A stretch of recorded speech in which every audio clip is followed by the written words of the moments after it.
Bienvenue. Si c'est la première fois pour toi de te connecter parce que ton père a mis ce désir dans ton cœur, bienvenue. Si c'est la première fois pour toi de te connecter aussi parce que quelqu'un t'a parlé de nos séances d'études bibliques hebdomadaires, bienvenue. Vous qui êtes réunis en famille pour votre première séance d'études bibliques hebdomadaires, bienvenue. Vous là qui nous écoutez du côté de la Norvège, vous qui nous écoutez du côté de la Suède, et aussi un salut particulier à tous ceux-là qui nous écoutent du côté de l'Allemagne, parce que je sais également que nous avons beaucoup d'auditeurs de ce côté-là. Bienvenue à tous nos auditeurs qui sont dans le continent asiatique. Bienvenue ma sœur, bienvenue mon frère, sans oublier tous ceux-là qui nous écoutent depuis les départements français d'outre-mer, depuis les territoires français d'outre-mer. Nous saluons également ceux qui nous écoutent depuis Haïti, n'est-ce pas, dans les îles caribéennes. Je remercie le Seigneur Jésus-Christ pour vos vies. Je remercie le Seigneur Jésus-Christ d'avoir mis dans vos cœurs de vous intéresser aux choses spirituelles. La parole de Dieu nous enseigne dans l'évangile de Jean. Dans Jean chapitre 14, verset 2 à 3, la parole de Dieu dit, il y a plusieurs demeures dans la maison de mon Père. Si cela n'était pas, je vous l'aurais dit. Je vais vous préparer une place. Et quand je serai parti et que je vous aurai préparé une place, je reviendrai et vous prendrez avec moi afin que où je serai, vous y soyez aussi.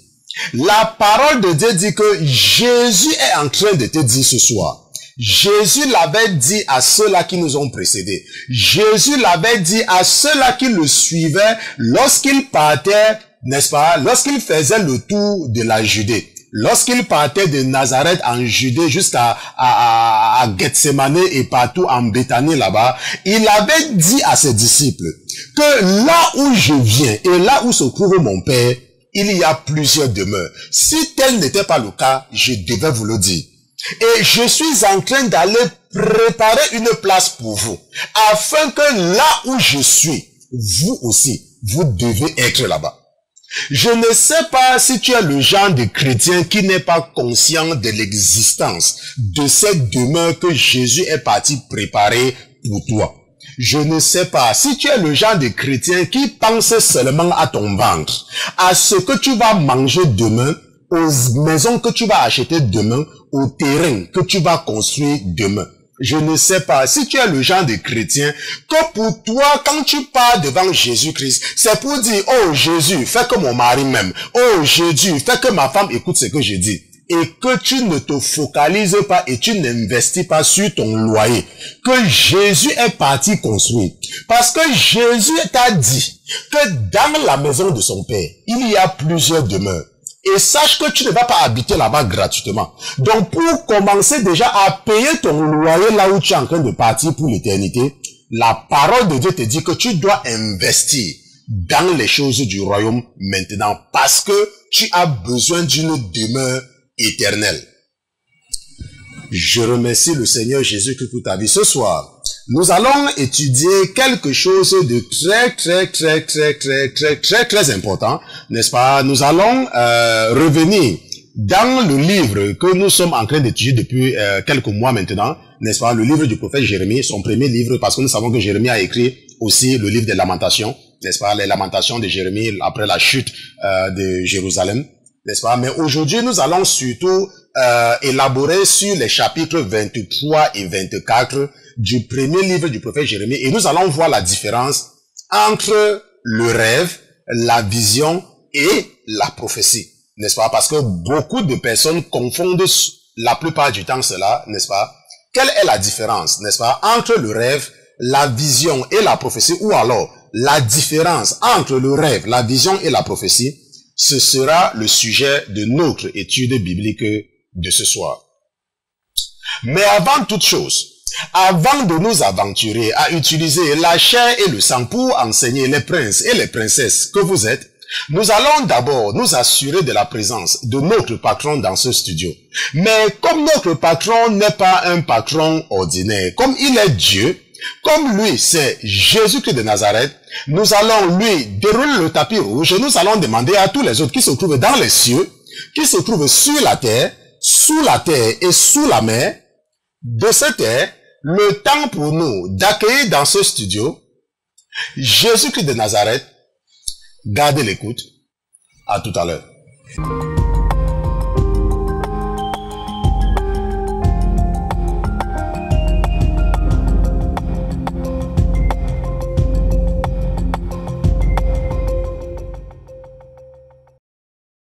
Tu n'as qu'à garder silence, ma sœur, tu n'as qu'à garder silence, mon frère, c'est ce que ton Créateur te dit. Ton Créateur te dit ce soir qu'il sera avec toi comme il a été avec Moïse, qu'il sera avec toi comme il a été avec Jérémie, qu'il sera avec toi comme il a été avec Ésaïe, qu'il sera avec toi comme il a été avec Josué, qu'il sera avec toi comme il a été avec Gédéon, qu'il sera certainement avec toi comme il a été avec Ruth. Il sera avec toi comme il a été avec Zacharie. Il sera avec toi comme il a été avec Zérubabel. Il sera certainement avec toi comme il a été avec Néhémie. Il sera avec toi comme il a été avec Ezra. Ton Créateur te dit ce soir, ma sœur, qu'il sera avec toi comme il a été avec Abraham, qu'il sera avec toi comme il a été avec Isaac. Il sera certainement avec toi comme il a été avec Jacob. Ton Dieu sera avec toi comme il a été avec Joseph. Il sera certainement avec toi. Il sera avec toi, ma sœur. Il sera avec toi, mon frère, comme il a été avec Malachi. Il sera avec toi comme il a été avec Osée. Il sera avec toi comme il a été avec Nahum. Seigneur Jésus, tu seras certainement avec nous, comme tu l'as été avec ceux qui nous ont prêté, ceux qui ont marché dans une nouveauté de vie et ceux qui ont mis leur espoir en toi. Nous voici en ta présence. Une fois de plus, mon Dieu, mon roi, nous sommes revenus. Nous agenouillés devant le Dieu qui a créé les cieux et la terre. Nous sommes venus en la présence de notre Père. Nous sommes venus pour être bénis par lui. Nous sommes venus pour que notre Père ne nous parle surtout pas avec un langage divin, encore moins avec un langage angélique. Nous sommes venus pour que notre Père nous parle dans un français simple, parce que notre Père nous a fait naître dans des familles francophones, parce que notre Père a choisi des familles où le français était parlé pour nous faire venir sur ce monde comme des pèlerins, pour nous envoyer en formation afin d'hériter avec lui pour la vie éternelle, afin d'espérer un jour chanter avec les anges au paradis, chanter avec les séraphins et voir le Dieu qui réside parmi les chérubins. Nous voici, mon Dieu, mon roi, parle-nous ce soir dans un langage que nous allons certainement comprendre. C'est toi qui nous as fait la promesse par notre frère Moïse. Tu avais dit à Moïse que l'Éternel votre Dieu suscitera parmi vous d'entre vos frères un prophète comme moi. Écoutez-le. Mon Dieu, mon roi, mes frères sont connectés parce qu'ils veulent t'écouter. Mes sœurs sont connectées parce qu'ils savent que tu as déposé ton esprit en leur frère, mon Dieu, mon roi. Utilise-moi qui suis à ton service. En ce moment même, dépose ton esprit en moi. Communique à mon esprit et mets dans ma bouche les paroles compréhensible que mes frères et mes sœurs peuvent comprendre. Mon Dieu, mon roi, empêche-moi d'utiliser une grammaire trop compliquée. Permets-moi de parler le langage de l'homme de la rue. Permets-moi de parler le langage de celui qui n'a aucune éducation spirituelle, mais qu'il pourrait comprendre et éviter de poser les actes qui vont amener tes ennemis à blasphémer ton nom. Mon Dieu, mon roi, ma sœur reconnaît qu'elle n'est pas parfaite. Mon frère reconnaît qu'il n'a pas encore atteint la perfection que tu veux, mais il sait même que lorsqu'il croira qu'il a atteint cette perfection, même cette perfection ne sera comme une serpillère souillée devant toi, parce que nul ne peut se comparer à toi. Toi, tu es Dieu, mon Dieu, mon roi, et tu es saint. Et ton degré de sanctification n'est pas comparable, mon Dieu, mon roi. N'utilise surtout pas l'échelle de mesure de Dieu pour pouvoir mesurer notre échelle de sanctification, parce que nous ne sommes que des humains. Je te remercie pour ton esprit et ta présence ce soir, une fois de plus parmi nous. Je te remercie pour tout ce que ton serviteur, tout ce que tu as déposé dans l'esprit de ton serviteur, d'enseigner à ses frères et à ses sœurs ce soir. Nous te remercions pour ta présence permanente dans nos vies. Au nom de Jésus-Christ, ton serviteur et tes enfants, d'une seule fois, nous te disons Amen, Amen, Amen, Amen. Donc, nous remercions Dieu pour Jésus-Christ. Nous remercions Jésus-Christ pour sa présence parmi nous ce soir. Nous le remercions parce qu'il est Dieu. Nous le remercions parce que sans Jésus-Christ, il nous serait totalement impossible, n'est-ce pas, d'aller devant Dieu. Je vais toujours le répéter, n'est-ce pas, parce qu'il faut savoir que ce n'est qu'à cause de Jésus. Ok, lorsque, par exemple, j'étais dans le monde, n'est-ce pas, lorsque j'étais dans le monde, je vous ai dit que, n'est-ce pas, c'est ma mère qui m'amenait chez les marabouts. Ok, ce n'est pas que je partais, que je savais ce que c'est que les marabouts. Et quand je partais chez les marabouts, quand ils parlaient leur langage, là, je ne comprenais rien. Donc c'est ma mère, n'est-ce pas, et ma sœur, et puis, n'est-ce pas, les membres de ma famille qui m'amenaient chez les marabouts. Ok, pour eux, ils croyaient que c'était pour mon bien, mais ils ne savaient pas qu'ils étaient en train, n'est-ce pas, d'établir des liens, n'est-ce pas, ces liens-là qui devaient revendiquer ma vie des années plus tard. Donc, je ne sais pas par rapport à toi, je ne sais pas si tu es le genre de personne qui suit de façon aveugle tout ce que sa mère lui dit. Ok, il faut savoir que de la même façon que c'est ma mère qui m'encourageait à aller voir les marabouts, de la même façon aujourd'hui, peut-être que ta mère passe le temps à adorer les statues de Marie et les statues de Jésus. Peut-être que ta mère passe le temps à t'amener quelque part où on passe le temps à verser, n'est-ce pas, une certaine eau maudite qu'on appelle eau bénie, et tu es là, tu te laisses, n'est-ce pas, tu reçois les malédictions pour rien. Il faut savoir qu'il n'y a que Jésus-Christ. Ok, et ça, j'ai eu, n'est-ce pas, disons la grâce de comprendre. Parce que lorsque j'étais malade et qu'on me demandait beaucoup d'argent en Afrique, on disait, oh, on n'est pas chez tel marabout, il a demandé 300 000. Oh, on n'est pas chez tel marabout, il a demandé, je pense qu'un marabout avait demandé un jour 700 000,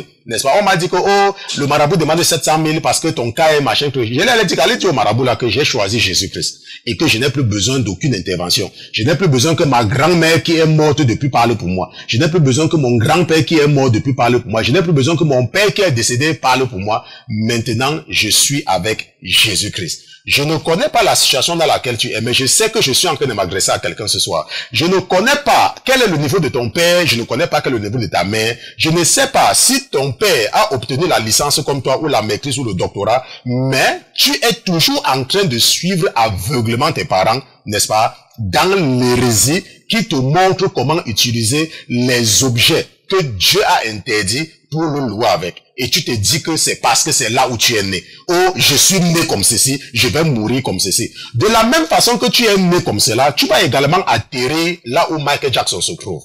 Est-ce que tu me comprends? Donc, il faut éviter d'utiliser ce langage, que je suis né comme ça, je vais mourir comme ça. Ok, quelqu'un, un intellectuel ne parle pas comme ça. Un intellectuel a l'esprit ouvert. Un intellectuel part regarder. Moi, je suis parti regarder et aujourd'hui, n'est-ce pas, j'ai obtenu ma guérison et ça fait des années que je ne sais même pas là où un médecin se trouve. Peut-être toi, tu crois que tu es en train de servir un Dieu, mais tu connais le nom et le prénom de ton médecin. Ça veut dire que ton Dieu est inefficace. C'est ce que ça veut dire.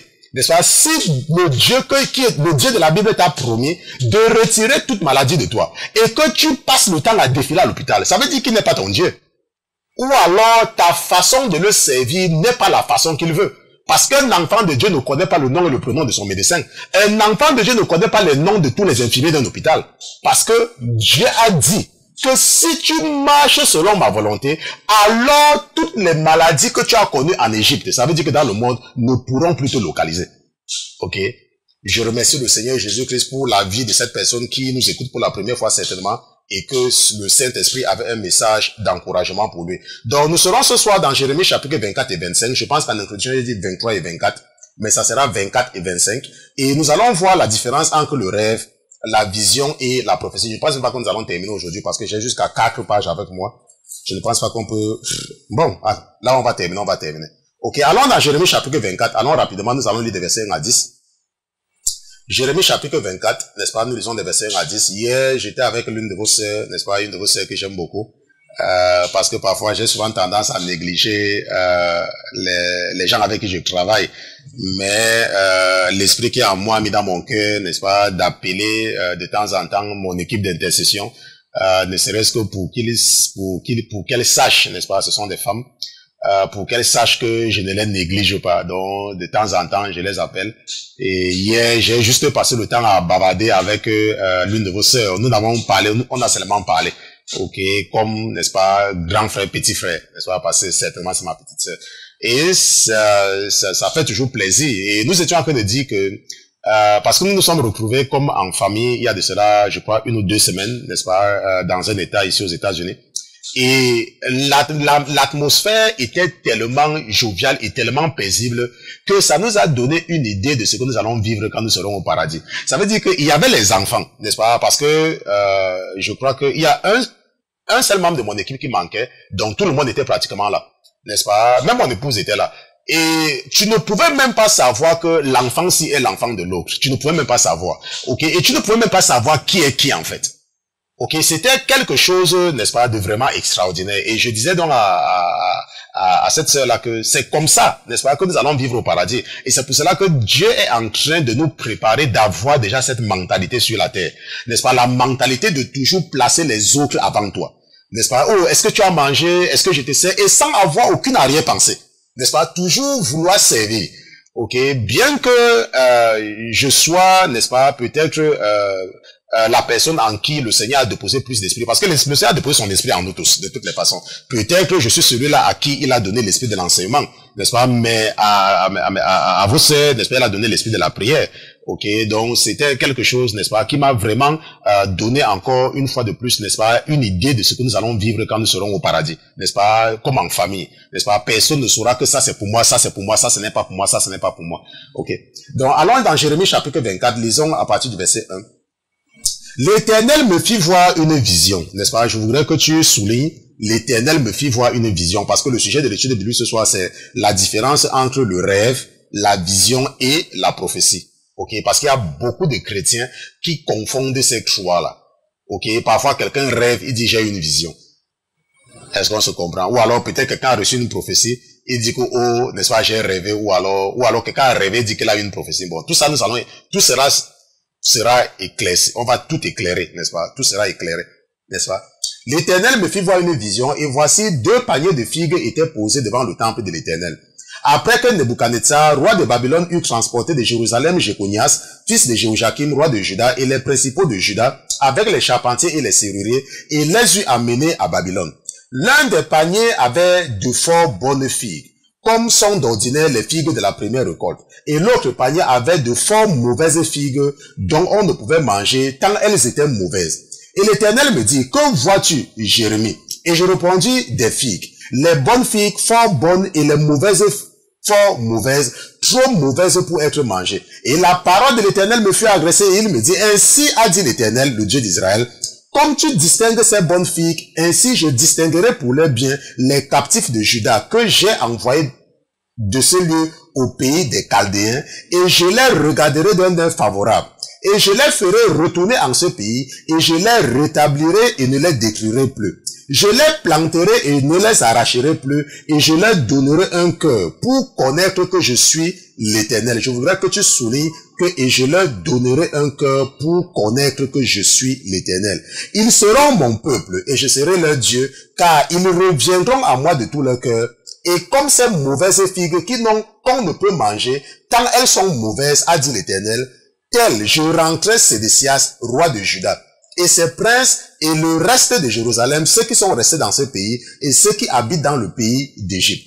Et je les livrerai pour être agités et maltraités par tous les royaumes de la terre et pour être en opprobre, en proverbe et en risée et en malédiction dans tous les lieux où je les aurai chassés. Le verset 10. Et j'enverrai sur eux l'épée, la famine et la peste jusqu'à ce qu'ils soient consumés de la terre que je leur avais donnée à eux et à leur père. J'ai lu Jérémie chapitre 24 des versets 1 à 10. Donc ici là, nous voyons quelque chose, n'est-ce pas? Il y a beaucoup de choses qui se passent ici là, mais je veux seulement me limiter sur quelque chose, n'est-ce pas? Sur l'aspect de la vision.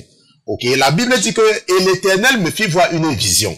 Et le prophète dit, et voici 2 paniers de figues étaient posés devant le temple de l'Éternel, après que Nebuchadnezzar, roi de Babylone, eut transformé de Jérusalem Jéconias, fils de Jéhoiakim, roi de Juda, et les principaux de Juda, avec les charpentiers et les serruriers, et les eut amenés à Babylone. Donc, Jérémie dit que l'Éternel lui avait donné une vision. N'est-ce pas? L'Éternel lui avait donné une vision. Et dans la vision, il avait vu 2 paniers.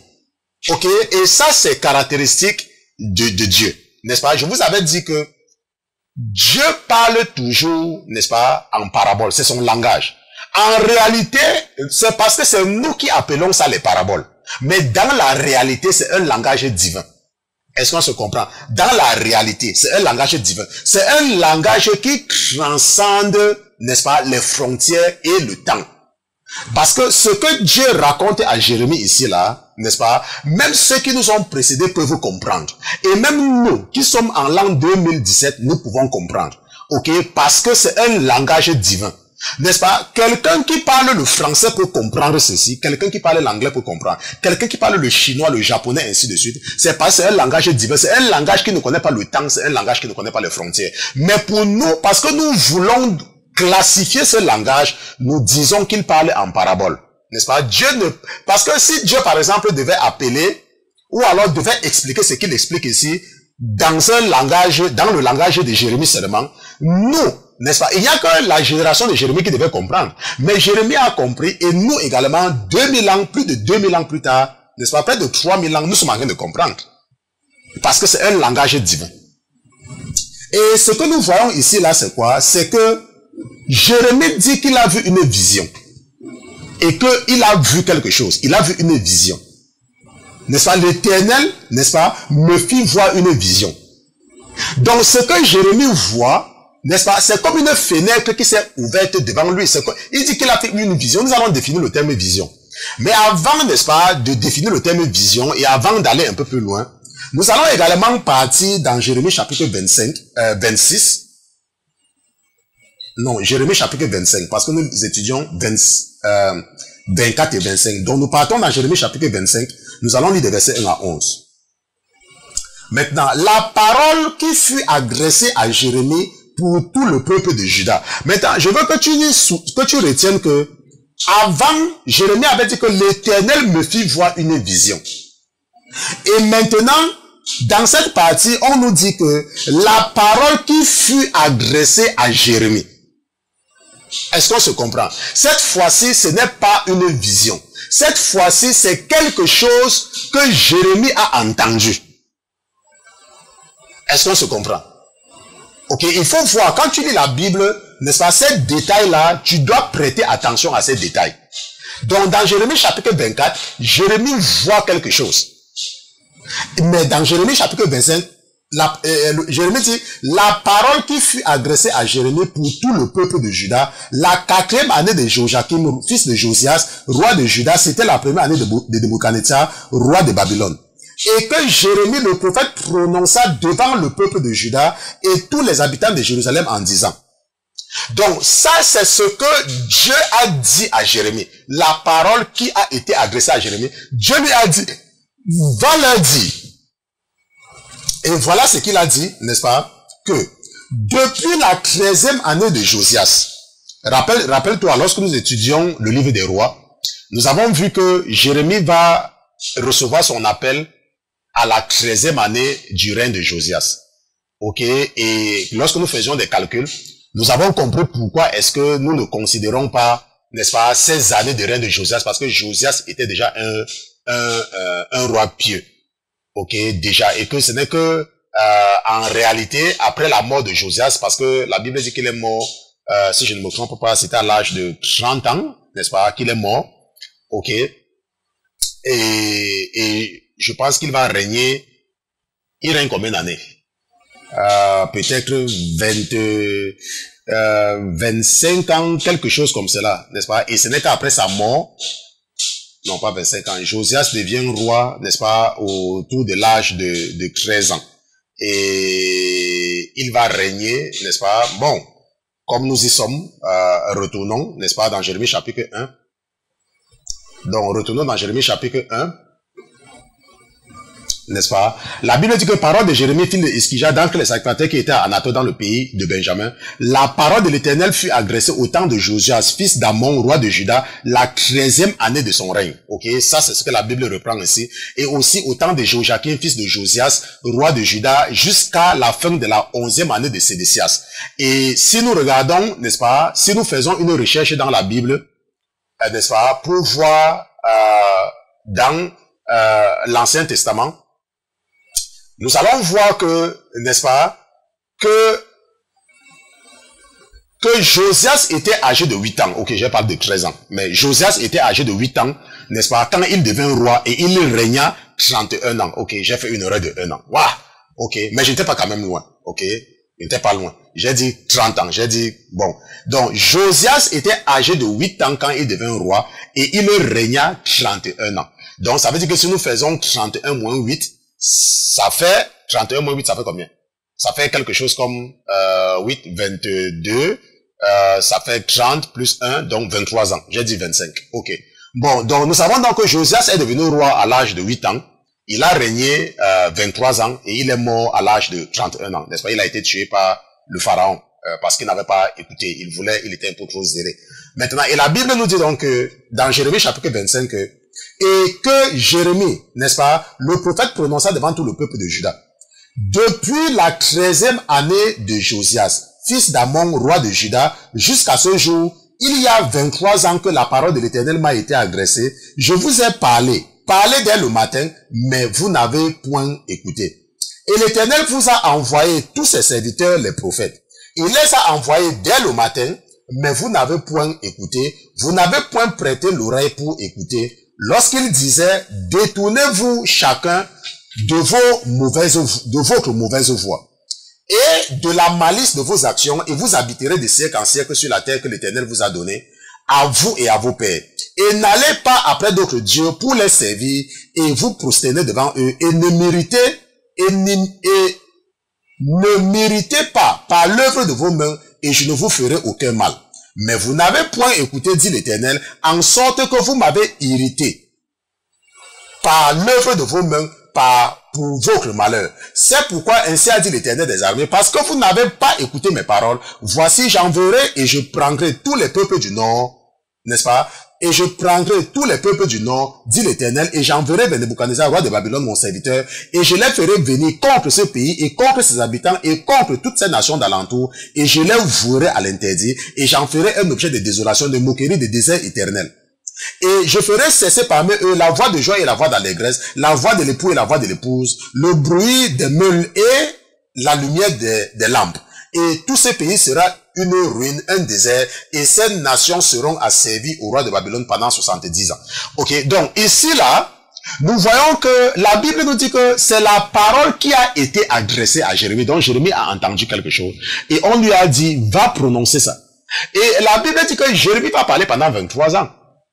Les enfants disaient, va pas comprendre. Je vous ai enseigné ceci, n'est-ce pas? Il va parler pendant 23 ans. Et je vous ai dit que c'est comme moi, n'est-ce pas? Nous avons commencé en 2014, n'est-ce pas? La sainteté FM a été lancée en 2014. Je me rappelle plus exactement le jour, n'est-ce pas? Mais je sais que ça a été lancé en 2014. Et depuis 2014, n'est-ce pas? 2015, 2016, 2017, n'est-ce pas? Votre Père a mis en moi quelque chose, a déposé un esprit en moi pour vous réveiller.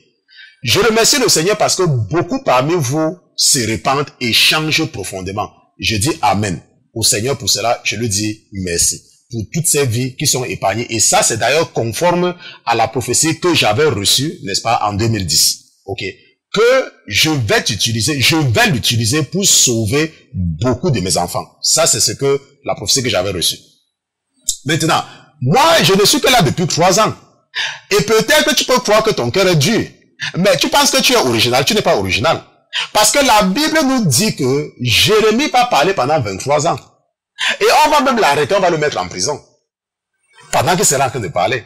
Mais cette fois-ci-là, n'est-ce pas, Jésus est en train de dire à Jérémie, va leur dire que ça fait 23 ans que je vous ai donné le temps de vous repentir. Mais vous n'avez pas écouté.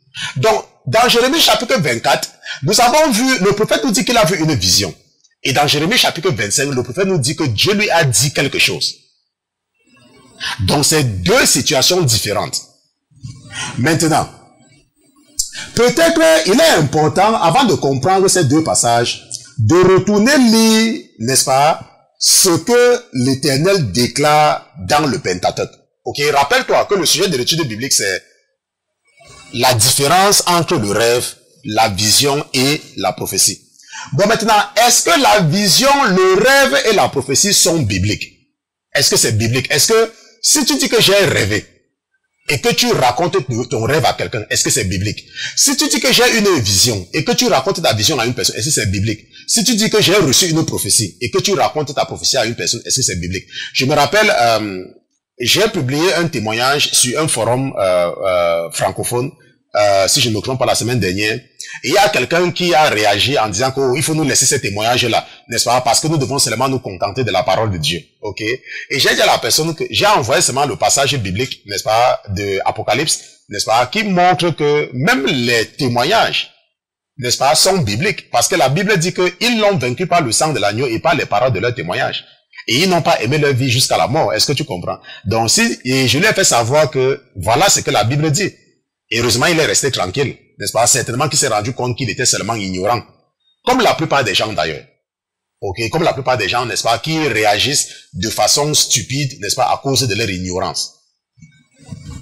Donc, partons dans Nombre chapitre 12, lisons des versets 1 à 8. Nous lisons beaucoup aujourd'hui parce que le sujet, je ne peux pas vous expliquer un sujet comme cela, n'est-ce pas, à la base de mon raisonnement propre, n'est-ce pas. Il faut soutenir tout ce que je vais dire ce soir avec les passages bibliques. Donc, nous partons dans Nombre chapitre 12, nous lisons des versets 1 à 8. La Bible dit que, oh, Marie et Aaron parlaient contre Moïse. N'est-ce pas? La Bible dit que, oh, Marie et Aaron parlaient contre Moïse au sujet de la femme éthiopienne qu'il avait prise. Parce que Moïse avait épousé une Éthiopienne. Ok? Moïse avait épousé une Éthiopienne, n'est-ce pas? La mère de deux enfants de Moïse. Leur nom est encore en train de m'échapper. Parce que Moïse avait, n'est-ce pas, avait les enfants avec Déborah. Et la Bible dit que elle était une Éthiopienne, donc une Africaine. Ok, bon, les Éthiopiens, nous savons que ce sont des faux blancs. C'est vrai qu'il y a les Éthiopiens qui sont noirs, ok, mais nous savons aussi que les Éthiopiens sont comme les Arabes, n'est-ce pas? Il y a certains qui sont comme, n'est-ce pas, les Juifs, n'est-ce pas? D'autres qui sont plus clairs, d'autres qui sont un peu plus sombres, ok, mais ce n'est pas intéressant. Le plus intéressant, c'est l'esprit, n'est-ce pas, de ce que Dieu veut nous faire comprendre. N'est-ce pas? Moïse, au sujet de la famille. Et il dit, l'Éternel n'a-t-il parlé que par Moïse seul? N'a-t-il point parlé aussi par nous? N'est-ce pas? Et l'Éternel l'entendit. Oh, Moïse était un homme fort doux, plus qu'aucun homme qui soit sur la terre. Et l'Éternel dit soudain à Moïse, à Aaron et à Marie, sortez vous trois vers le tabernacle d'assignation. Et ils s'y allaient tous trois. Et l'Éternel descendit dans la colonne de nuée et s'éteignit à l'entrée du tabernacle. Puis il appela Aaron et Marie, et ils vinrent tous deux. Et il dit, écoutez bien mes paroles. S'il y a parmi vous un prophète, moi l'Éternel, je me fais connaître à lui en vision. Je lui parle en songe. Il n'en est pas ainsi de mon serviteur Moïse qui est fidèle dans toute ma maison. Je parle avec lui bouche à bouche et en apparition et non en énigme. Et il contemple l'image de l'Éternel. Pourquoi n'avez-vous pas craint de parler contre mon serviteur, contre Moïse? Bon, maintenant, avant d'expliquer ce qui se passe ici là, je veux encore profiter une fois de plus, n'est-ce pas, pour attirer votre attention, n'est-ce pas, sur ce qui se passe ici là. Maintenant, il faut savoir que Marie était une prophétesse, n'est-ce pas, Myriam ou Marie, appelle ça comme tu veux, n'est-ce pas, en anglais c'est Myriam, mais les Bibles en français parlent de Marie. Ça n'a aucune importance, ok? Ce qui est important, c'est ce que Dieu veut t'enseigner, ok? Aaron aussi était un prophète, n'est-ce pas, et Moïse était un prophète. Bon, maintenant, ce qui s'est passé, c'est que Marie et Aaron ont osé parler mal de Moïse. Et Dieu, n'est-ce pas, va frapper Marie de la lèpre. Et Dieu va les corriger. Maintenant, ça même, ce sont même des prophètes, hein, et des prophétesses que Dieu punit parce qu'ils ont osé parler en mal de son serviteur. Maintenant, ça n'a rien à voir avec Moïse. Ça n'a rien à voir avec Moïse. Parce que la Bible dit qu'il en est ainsi de mon serviteur Moïse. Et nous savons que Dieu appelle beaucoup de personnes dans la Bible ses serviteurs. Donc ce que nous retenons ici comme dénominateur commun, c'est serviteur de l'Éternel. Et la Bible dit qu'un autre serviteur a osé. Maintenant, toi, tu n'es même pas un prophète. Toi, tu n'es même pas un pasteur. Toi, tu n'es même pas une prophétesse. Mais tu oses parler en mal d'un homme de Dieu. Tu penses qu'est-ce qui va t'arriver? Ce n'est pas parce que Dieu est silencieux.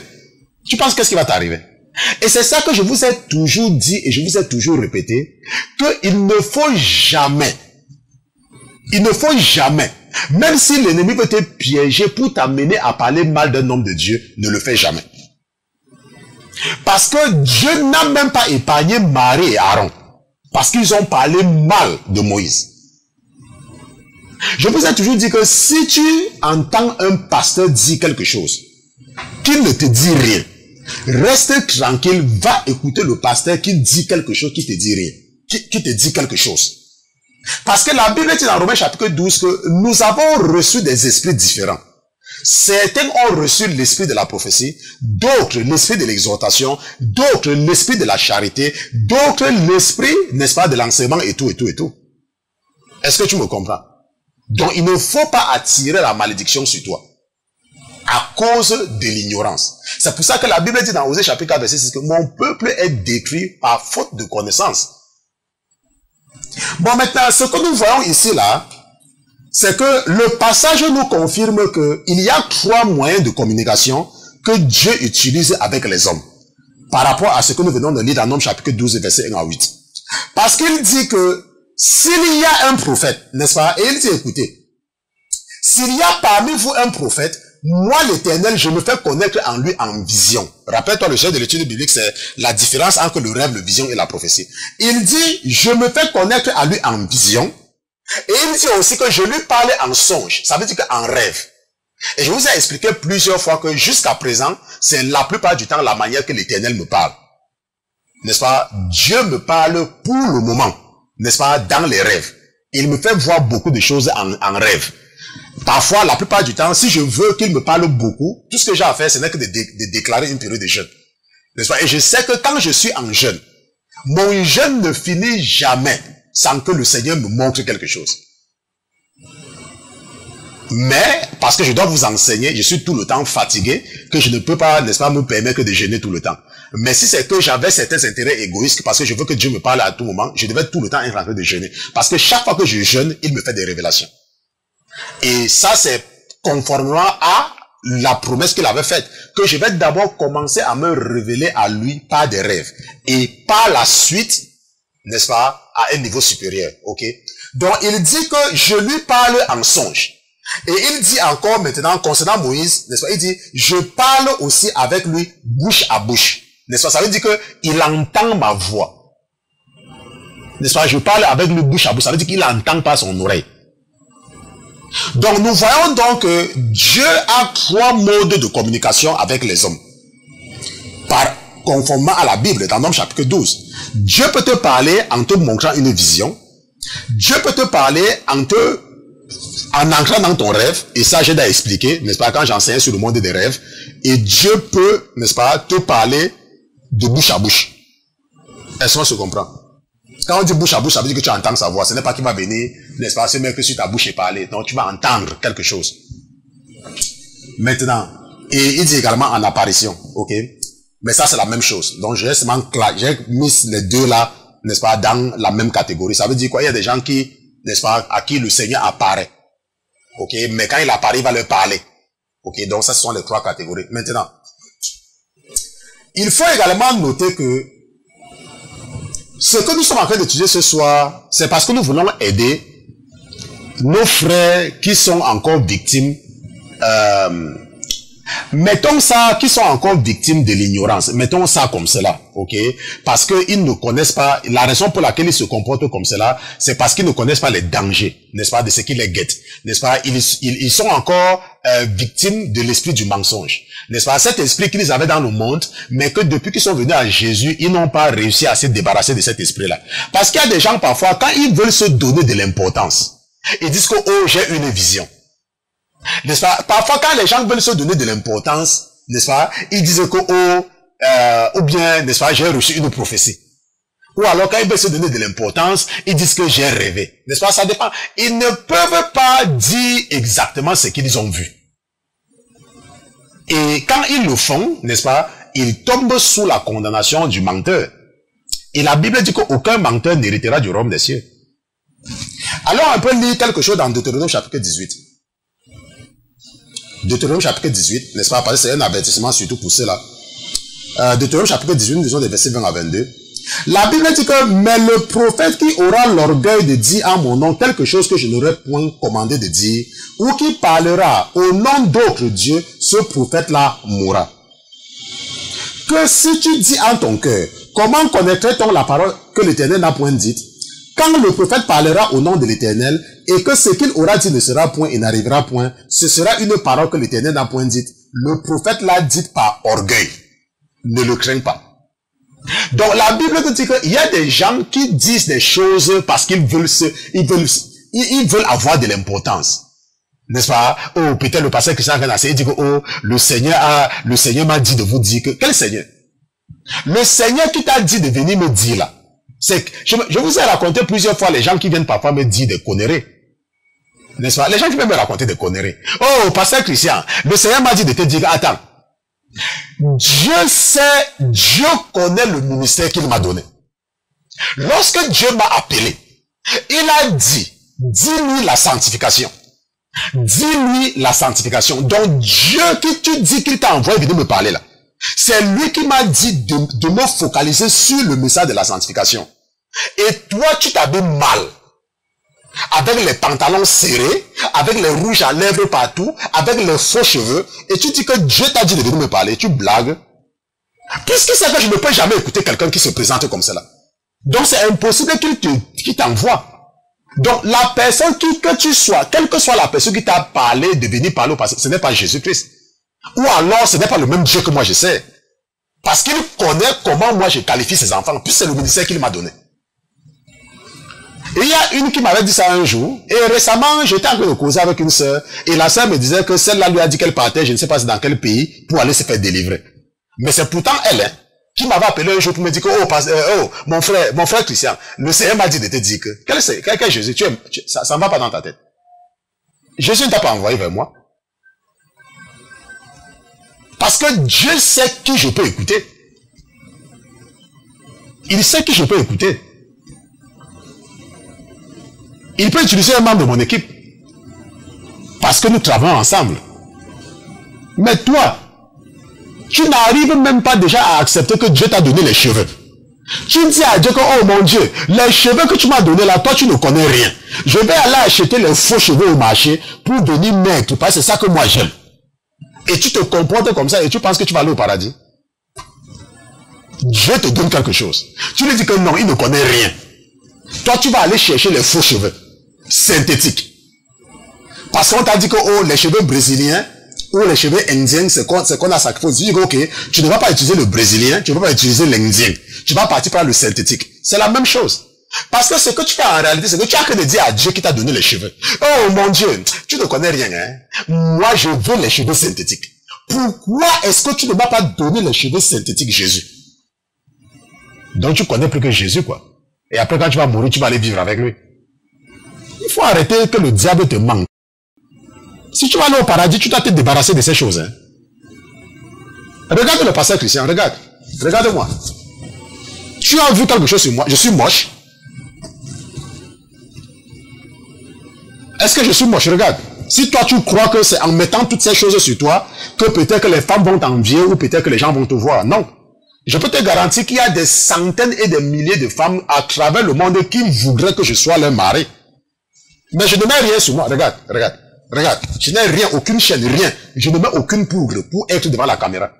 Mais pourtant, les vidéos de la Sainteté FM sont claires. Est-ce qu'on se comprend? Il faut te débarrasser de ces choses artificielles. Pour toi, c'est une façon de défier Dieu. Et il n'aime pas ça. Bon, maintenant, la Bible nous dit donc mais le prophète qui aura l'orgueil de dire à mon nom quelque chose que je ne lui aurais point commandé de dire, ou qui parlera au nom d'autre Dieu, ce prophète-là mourra. Ça veut dire quoi? Ça veut dire que, supposons que tu as eu un rêve. Ok, supposons que tu as eu un rêve. Et que Dieu t'a montré quelque chose en rêve. Et lorsque tu as envie de partager le rêve, tu ne dis pas que tu as rêvé. Parce que tu dis que c'est un rêve, les gens ne vont pas considérer cela. Tu appelles par exemple la sœur, tu dis à la sœur que, oh, ma sœur, Dieu m'a dit de te dire que, n'est-ce pas? Alors qu'en réalité, peut-être tu as fait un rêve sur la sœur, qui peut être vrai. Je ne dis pas que ce n'est pas vrai. Mais parce que tu veux être orgueilleux, parce que tu ne veux pas, n'est-ce pas, rester à ton niveau, tu veux que cette sœur-là ou ce frère-là croit que tu es un prophète, tu commences à lui dire quelque chose qui ne vient pas de toi. Ou alors, par exemple, tu écoutes par exemple le pasteur Christian, comme je vous ai dit. Je vous dis encore, je vais encore répéter. Le président actuel du pays, il y a un dictateur qui est dans un pays qu'on appelle le Cameroun. Il ne lui reste plus beaucoup de temps, n'est-ce pas? Et quand il va mourir, n'est-ce pas, il y aura des problèmes entre les gens de l'ouest de ce pays-là, le Cameroun, et les gens du nord. Mais à la fin, ça sera quelqu'un du nord qui va remplacer l'actuel président. Je vous ai dit ça plusieurs fois. Maintenant, supposons que tu m'entendes. Et que ce n'est pas à toi que Dieu a fait cette révélation, c'est à moi. N'est-ce pas? C'est à moi qu'il a fait la révélation. Et c'était même pas qu'il m'a parlé, c'était dans un rêve. Et j'ai vu comment il y avait des conflits entre les gens du Nord et les gens de l'Ouest. J'avais vu dans le rêve. Après la mort, n'est-ce pas, de l'actuel président. Ok? Je ne pense même pas qu'il était. Je me rappelle plus. Je ne sais pas si c'est qu'il était mort ou s'il avait démissionné. Je me rappelle plus très bien. Ça fait déjà plusieurs mois que j'ai vu ça. Tout ce que je retiens, ce n'est que la fin. Ok? Mais et toi maintenant, ce n'est pas ton rêve. Mais parce que tu m'as entendu. Tu cours maintenant aussi, aller faire ou aller raconter dans un milieu des gens qui ne me connaissent pas et dire que, oh, quand le président actuel va partir, ça sera quelqu'un du Nord. Ça, si tu te comportes comme cela, et que tu vas atterrir avec les deux pieds en enfer. Hein. Si c'est que tu as entendu un prophète dire quelque chose, si tu veux répéter ce que ce prophète a dit, il faut dire que tel prophète a dit que. Si c'est que tu n'as pas vu une vision, peut-être tu as rêvé. Ne te donne pas de l'importance en disant que, oh, j'ai une vision. Quelle vision? Tu sais ce que c'est qu'une vision? Nous allons voir ce que c'est que la vision tout à l'heure. Est-ce que tu es un prophète? Et Jésus dit que le prophète qui aura l'orgueil de dire ce que je n'ai pas dit, ce prophète-là mourra. Parce que tu dis que tu es un prophète. Et tu racontes quelque chose que Dieu n'a pas dit. La Bible dit que tu dois mourir. Et on ne parle pas de mort physique, hein. On n'a que de parler de mort spirituelle. Est-ce que tu me comprends? C'est très important de comprendre. Maintenant, l'une des choses qui caractérise le chrétien, n'est-ce pas, et le chrétien qui est né de nouveau, c'est l'humilité. Je vous ai toujours dit ça. Que lorsque tu vois un chrétien né de nouveau, qui a le Saint-Esprit en lui, il est toujours simple de caractère. Bien évidemment, quand tu ne le provoques pas pour qu'il pêche, parce que c'est là où les chrétiens, les vrais chrétiens deviennent méconnaissables. C'est quand tu veux les faire pécher. Que tu sois leur femme ou leur époux, c'est là où ils deviennent vraiment méconnaissables. Mais tant que tu ne veux pas les pousser à pécher contre leur Dieu, n'est-ce pas? Un vrai chrétien est toujours humble. C'est pas parce que vous m'entendez parler. Quand je parle comme ça, c'est certainement parce qu'il y a un esprit qui prend contrôle de moi pour vous enseigner. Mais la plupart du temps, quand je suis normalement avec mes gens, n'est-ce pas, je suis toujours posé. N'est-ce pas? Si tu me vois, n'est-ce pas, dans la vie de tous les jours, et on te dit que c'est moi qui enseigne, tu vas croire que c'est deux personnes différentes. N'est-ce pas? Mais ça, j'ai compris avec le temps que c'est l'esprit qui prend le contrôle. N'est-ce pas? Quand l'esprit prend, il prend. Et il m'utilise pour dire ce qu'il va dire, pour avertir qui va avertir. N'est-ce pas? Maintenant, la Bible nous dit, ce que tu dit, c'est que ce qui caractérise le chrétien qui est né de nouveau, c'est l'humilité. Le chrétien né de nouveau, celui qui a l'esprit de Dieu, est naturellement humble. Pourquoi? Parce qu'il a l'esprit de Dieu en lui.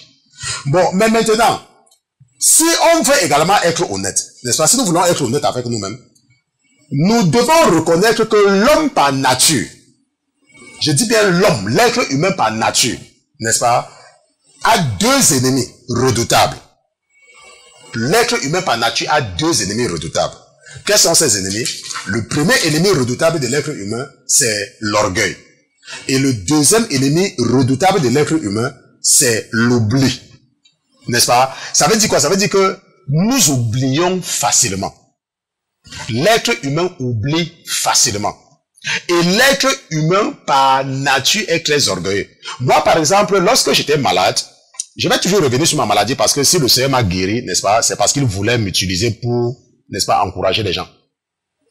J'ai tellement souffert, n'est-ce pas, dans la maladie que, à un moment donné, je me demandais pourquoi le Seigneur me faisait souffrir. N'est-ce pas? Pourquoi je devais être opéré tant de fois? Pourquoi je devais passer tant de temps à l'hôpital? N'est-ce pas? Pourquoi je devais être sur chimiothérapie tout le temps? Je souffrais, n'est-ce pas? Bien que j'aie reçu la prophétie. Parce que le prophète Jean m'avait fait la prophétie que je devais guérir. Ok? Que Dieu va me guérir. Mais j'ai souffert encore des mois. Et parfois, je doutais. Mais le jour que j'ai compris pourquoi Dieu me faisait souffrir, n'est-ce pas? Je me suis mis à genoux et je l'ai remercié. Le jour que j'ai compris. Parce que j'avais compris que le Seigneur m'avait laissé traverser toute cette souffrance pour me sauver et pour me sceller.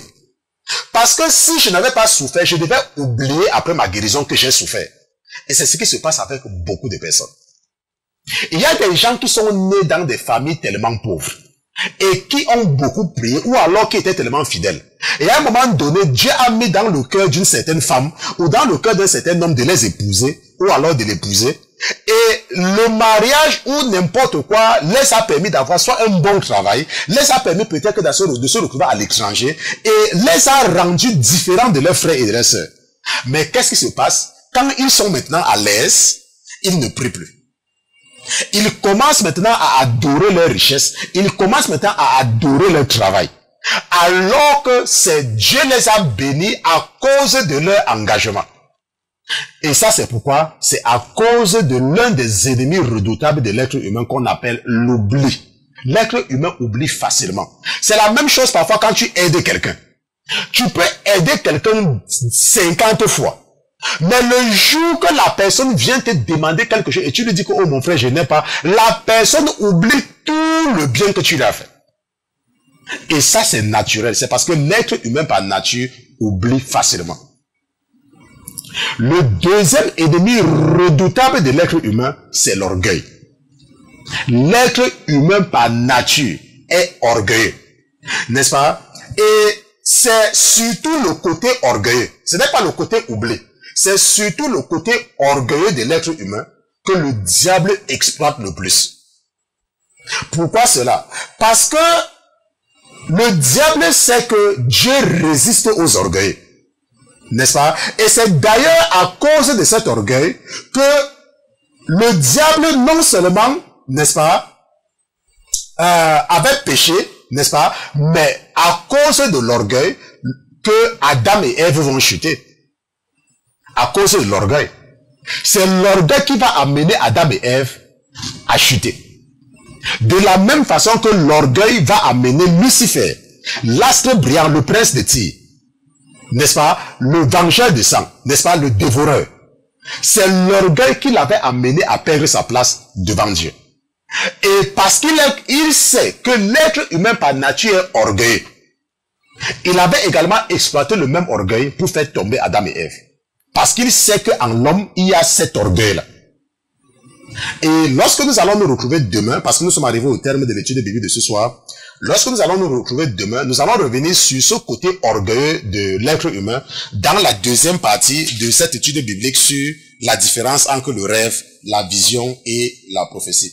Nous sommes donc arrivés au terme de l'étude biblique de ce soir. Nous sommes la Sainteté FM, la Sainteté Télévision. Si c'est la première fois pour toi de te connecter, n'est-ce pas, nous ne sommes pas un ministère d'évangélisation, nous sommes un ministère d'édification et d'enseignement. Nos messages ne s'adressent pas aux bébés chrétiens, ok? Si tu viens de donner ta vie à Jésus, nos messages vont te paraître vraiment difficiles, n'est-ce pas? Et ça risque de te décourager. Ce que nous te conseillons de faire, c'est que va d'abord te former, continue à aller lire ta Bible avec les évangélistes, et lorsque tu vas atteindre un certain niveau, peut-être après un an, viens nous écouter. Et en ce moment, tu pourras comprendre, n'est-ce pas, ce que nous disons. Notre mission, c'est de parler à ceux-là qui ont déjà une certaine relation avec Jésus, mais qui continuent à marcher, n'est-ce pas, dans les mensonges du diable. Nous allons profiter, n'est-ce pas, avec les 10 dernières minutes pour répondre à la question, n'est-ce pas, que un de vos frères nous a envoyé. Il nous a envoyé la question depuis, n'est-ce pas, et profitons au moins pour répondre à la première partie de sa question. Donc, maintenant, c'est la rubrique Pasteur, j'ai une question. À tout à l'heure.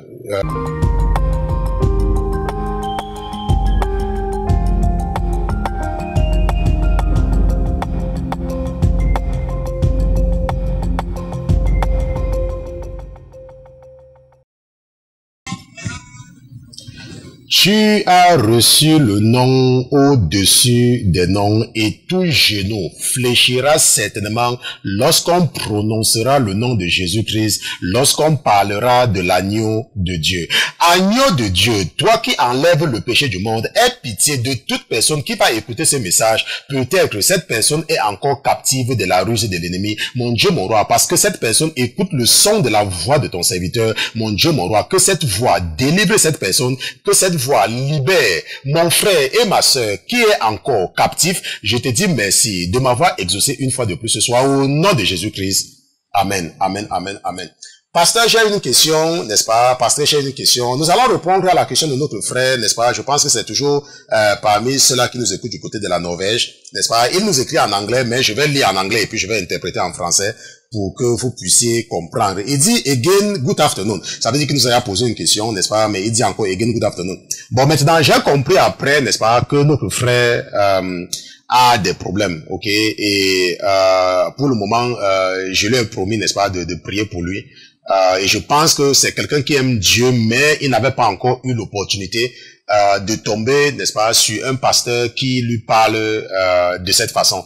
Parce que lorsque j'avais reçu sa première correspondance, je pouvais déjà savoir quel était son niveau spirituel. Mais je remercie vraiment le Seigneur pour sa vie, ok? Et c'est pour ça que je vous dis toujours que lorsque vous écrivez à un pasteur, vous devez être poli. Ça n'a rien à voir avec pasteur Christian. N'est-ce pas? Peut-être je ne suis que dans la quarantaine, ok? Et que tu as peut-être 50 ans ou 60 ans ou 70 ans. Ça n'a rien à voir. Est-ce que tu me comprends? Je suis le serviteur de l'Éternel. Je suis un serviteur. Donc, en réalité, ce que tu dois voir l'autorité que je représente. Ne regarde pas l'être humain que je suis, regarde l'autorité. Et lorsque tu veux me poser une question, il faut être poli et utiliser les mots justes. Par exemple, bonsoir pasteur, bonjour pasteur. Je vous remercie pasteur pour tout ce que vous faites. Pasteur, j'ai une question. Pasteur, j'ai peut-être écouté ceci. Vous avez dit, par exemple, dans telle étude biblique, ceci. C'est comme ça qu'on s'agresse au pasteur. Est-ce qu'on se comprend? Et c'est comme ça, parce que ça n'a rien à voir avec moi. Et ce qui se passe, c'est que si tu t'adresses avec moi avec politesse, l'esprit qui est en moi va m'inspirer aussi à te répondre. Mais si tu t'adresses à un pasteur de façon cavalière, même l'esprit qui est en moi va dormir et n'aura aucune envie de te répondre. Est-ce qu'on se comprend? C'est important de comprendre. N'est-ce pas? Donc, il dit again, good afternoon. I have one more question today regarding clothes. Women. N'est-ce pas? Il a mis entre parenthèses women. Here we have a prayer group. We do agree that women should not wear any type of clothes. You who live in New York, can you advise us which type of clothes in winter? One of us is planning to return to Africa because she cannot wear warm clothes inside the dress or the robe. You mentioned that you are working somewhere. Let's assume you must have a uniform. What is the women have to wear? Bon, j'espère qu'il voulait dire que what if the women have to wear the uniform? Ok, je pense qu'il voulait dire if, n'est-ce pas? What if the women have to wear the uniform? Pants. For example, nurses. Here in Norway, wear pants at work. N'est-ce pas? What to do according to the word of God? A sister here is confused on what to do. Do Christians have the right to borrow the money from the bank? For example, to buy a house, as the word of God says that we should not have debt other than love. Thank you. N'est-ce pas? C'est ce qu'il pose. Bon, ça, c'est ce qu'il a posé en anglais. N'est-ce pas? Je lis seulement pour rester original par rapport à sa question, mais je vais, n'est-ce pas, faire l'interprétation en français pour que vous compreniez. N'est-ce pas? Une fois de plus, bon après-midi. J'ai une autre question aujourd'hui concernant l'habillement des femmes. N'est-ce pas? Nous avons un groupe de prière ici, là. N'est-ce pas? Bon, je vous ai dit qu'il est en Norvège. Il dit que nous avons un groupe de prière ici. Et nous sommes d'accord que les femmes ne doivent pas s'habiller n'importe comment. Ok? Maintenant, vous qui vivez à New York, n'est-ce pas? Est-ce que vous pouvez nous donner des conseils concernant le genre d'habits que nous devons porter pendant l'hiver? N'est-ce pas? L'une de nous a l'intention de retourner en Afrique parce qu'elle ne peut pas porter, n'est-ce pas, les habits chauds à l'intérieur de son habit. Ok. Maintenant, tu as dit, ou vous avez dit, n'est-ce pas, que vous travaillez quelque part. Supposons que vous devez porter, n'est-ce pas, l'uniforme au travail. N'est-ce pas? Maintenant, et si la femme doit porter l'uniforme, par exemple une infirmière, n'est-ce pas? Par exemple, les infirmières ici en Norvège portent les pantalons au travail, n'est-ce pas? Que faut-il donc faire conformément à la parole de Dieu, n'est-ce pas? Une sœur ici, n'est-ce pas, est vraiment confuse et ne sait pas ce qu'elle doit faire. Bon, ça c'est la question. Et il a posé ensuite, est-ce que les chrétiens ont le droit d'emprunter de l'argent à la banque, n'est-ce pas, par exemple pour acheter une maison, n'est-ce pas? Parce que la parole de Dieu dit que nous ne devons pas nous endetter en dehors de la dette de l'amour, n'est-ce pas? C'est ce qu'il dit. Ok, même quand il n'a pas donné de référence biblique, mais je sais, il a raison, n'est-ce pas? C'est ce que la Bible dit. Bon, maintenant, je vais seulement répondre à la première partie de la question, et puis la deuxième partie de la question, nous allons revenir là-dessus demain, n'est-ce pas? Si le Seigneur me laisse en vie, n'est-ce pas? Si je ne passe pas des vies à Crépa cette nuit, je vais revenir sur la deuxième partie de la question demain. Maintenant, la première partie de la question, c'est toujours la question qui revient de plus en plus. Et je pense que plusieurs fois, j'ai répondu à la question. Ok? Et je vous ai toujours parlé, n'est-ce pas, de ce que Dieu attend de nous, les païens convertis. Ok? Dans la décision du Conseil de Jérusalem, dans Actes chapitre 15, la Bible dit que nous devons éviter l'impudicité. Et nous avons toujours prôné ici à la Sainteté FM, parce que c'est la mission que le Seigneur m'a donnée, que la plupart du temps, il faut nous attaquer à la racine du mal. Parce que tu ne peux pas dire aux gens d'éviter l'impudicité si tu ne t'attaques pas à la racine du mal. Ça ne sert à rien, n'est-ce pas? Si par exemple, tu ne dis pas aux gens de s'habiller de façon normale, n'est-ce pas, de façon modeste, et que tu permets aux gens de s'habiller n'importe comment, n'est-ce pas, leur habillement, n'est-ce pas, sera une pierre d'achoppement pour les autres. Tu vois une femme qui s'habille, elle porte des pantalons qui sont serrés. Et il y a un homme qui n'a pas peut-être vu sa femme depuis 1 mois, qui n'a pas peut-être vu sa femme depuis 2 mois, ou alors peut-être même qu'il a les preuves avec sa femme. Et qui n'a pas touché à une femme depuis. Maintenant, quand l'homme là te voit dans cette façon impudique de t'habiller, tu es en train de créer quelque chose en lui. Et tu le fais pécher. Et la Bible dit que il est vrai que le scandale va venir, mais malheur à celui par qui le scandale va venir. Parce que tu deviens en ce moment une pierre d'achoppement pour ton frère. De la même façon avec les hommes qui disent qu'ils sont sexy. Tu vois les hommes qui achètent les chemises serrées. Les hommes qui achètent les pantalons serrés s'habillent comme les PD. N'est-ce pas? Et quand tu t'habilles comme ça là, et tu défrisses même les cheveux. Tu fais les locks. Tu fais les nattes sur ta tête. Toi un homme. Et tu fais ça parce que tu peux séduire les femmes. Et maintenant quand tu arrives à séduire une jeune fille qui veut se préserver pour Jésus. Parce que tu es séduisant. Et que maintenant elle tombe sous ton charme. Et qu'elle finit par se retrouver en enfer parce qu'elle a couché avec toi. Tu penses que toi tu vas aller au paradis après? Tu vas aller au paradis? Ce n'est pas possible. Est-ce que tu comprends? De la même façon, quand tu es une femme et que tu passes le temps à prendre le temps devant le miroir pour mettre les rouges, les verts, les jaunes, les machins et tout, parce que tu veux être séduisante. Qu'est-ce que tu fais? Tu séduis les hommes. Et en ce moment-là, toi-même là, Dieu ne va pas te laisser tranquille parce que tu es en train de causer la chute de beaucoup de personnes. C'est ce qu'il faut comprendre. Maintenant, prenons l'exemple, par exemple, que tu es une infirmière. Tu as choisi de devenir infirmière avant de connaître Jésus. N'est-ce pas? La Bible dit que tu ne peux pas abandonner ton métier parce que tu as connu Jésus. Non. Si c'est que tu dois partir au travail comme tu pars au travail d'habitude, va au travail, il n'y a rien de mauvais par ça. Tu t'habilles parce que tu vas au travail. Ce n'est pas quelque chose que tu fais pour être une pierre d'achoppement pour quelqu'un. Est-ce que tu me comprends? Tu n'es pas en train d'être une pierre d'achoppement pour quelqu'un. Parce qu'il y a des gens, je ne sais pas parfois là où ils prennent leur doctrine. N'est-ce pas? Si par exemple, tu as un salon de coiffure et que Dieu arrive à te convaincre que ce que tu fais là n'est pas bien et tu arrêtes, c'est tout à fait normal. Parce que le salon de coiffure, n'est-ce pas, tu es en train d'encourager, n'est-ce pas, les gens ou certaines personnes à faire certaines choses. Et que toi-même tu sais que ce n'est pas bien. Là, tu peux arrêter. Mais tu es déjà en train de travailler. C'est ton travail. Tu ne vas pas abandonner ton travail parce que quelqu'un est en train de te dire qu'une femme ne doit pas porter les habits d'un homme. L'habit en réalité que tu portes, ce n'est pas l'habit d'un homme, c'est ton uniforme de travail. Parce que j'ai pris beaucoup de semaines pour répondre à cette question parce que je voulais que le Saint-Esprit arrive à me donner, n'est-ce pas, le conseil propre pour tous ceux-là qui nous écoutent parce que vous êtes maintenant près de 1000. N'est-ce pas? Il y a près de 1000 personnes qui nous écoutent maintenant à travers le monde. N'est-ce pas? Quand je parle des abonnés, ça ce n'est que sur YouTube. Mais je sais également que nos messages sont partagés sur beaucoup de forums, n'est-ce pas? Sur WhatsApp et sur d'autres forums où les gens partagent les messages.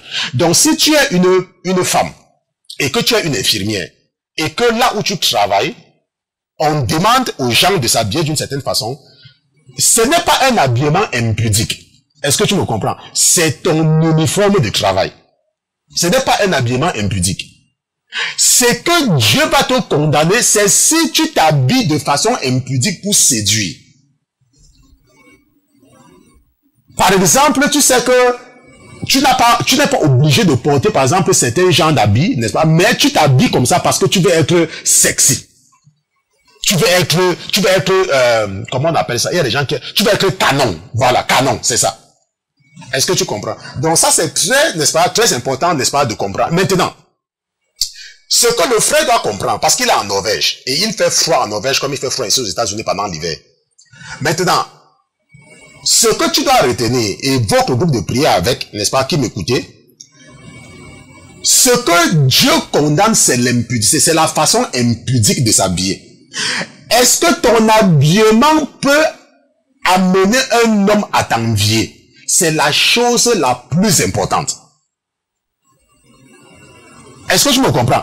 Est-ce que ton habillement va amener un homme à t'envier? C'est la chose la plus importante. Maintenant, et ça l'esprit est en train de me corriger, il y a maintenant certaines personnes, que Dieu utilise pour prouver qu'il existe.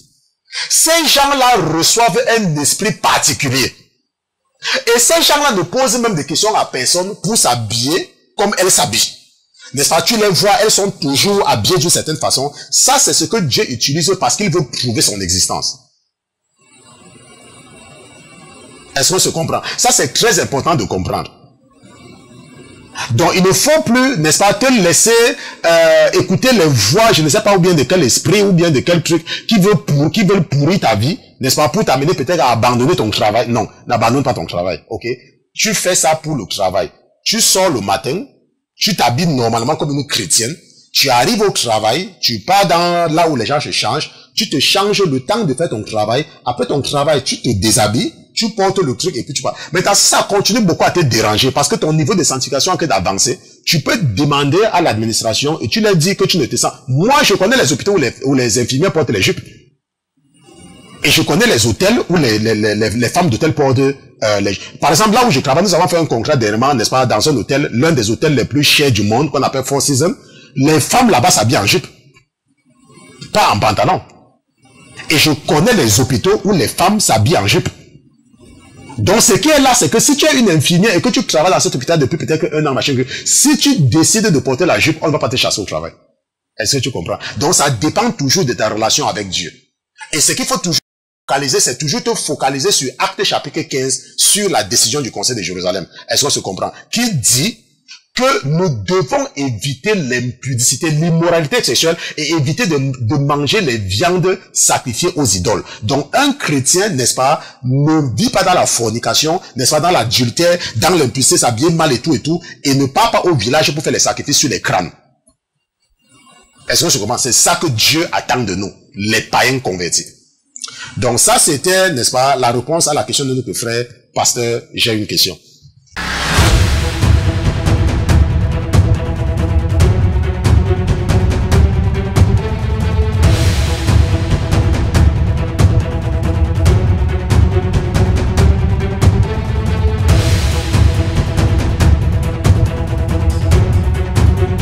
Bon, nous sommes donc arrivés au terme de l'étude biblique de ce soir. Nous allons nous retrouver demain mercredi, n'est-ce pas? S'il plaît au Seigneur, nous allons prier. Seigneur Jésus, je te remercie d'avoir été présent ce soir avec nous. Je te remercie pour la vie de ton serviteur que je suis. Je te remercie pour ma vie. Je te remercie pour la vie de mes sœurs. Je te remercie pour la vie de mes frères. Nous te remercions, Seigneur Jésus, parce que tu es Dieu. Nous te remercions parce que ce soir, tu as été avec nous. Ce soir, tu nous as enseigné. Ce soir, tu nous as permis de comprendre des choses cachées. Ce soir, tu nous as révélé les oracles et les mystères que tu refuses de révéler à ceux-là qui se croient sages alors qu'en réalité, ils sont fous.